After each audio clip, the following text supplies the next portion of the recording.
Welcome to the garage for another episode of Fix or Smash. We've got a clunking in this vehicle, and it looks like it's the passenger rear sway bar link has come apart. She's a little loose. So we got our new part, and we're just going to throw this on, get this job done, and move on.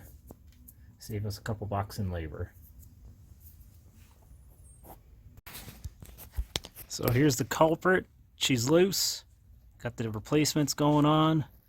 Just this end seemed to have come apart and whatever. Usually these things break at the shaft, but I guess that can happen too.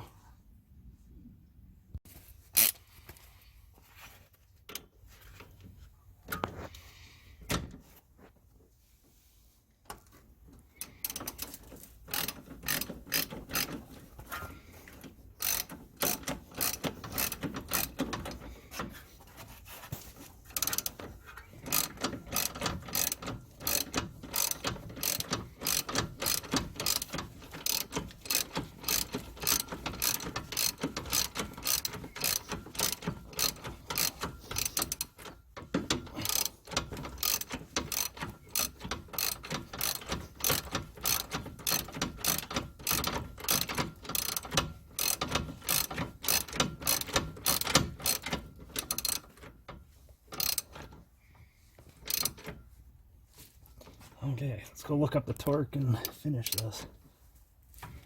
So yeah, it's a torque wrench. This is what we're going to use to get these fasteners on this sway bar link done up to spec. It calls for 75 foot-pounds, so we find foot-pounds, and we're going to run this up to 70, and then this will spin around until you get to 5, then lock her in place, and we'll be good to go. Yeah, 30, 50, 60, 70, 5, locked, good to go.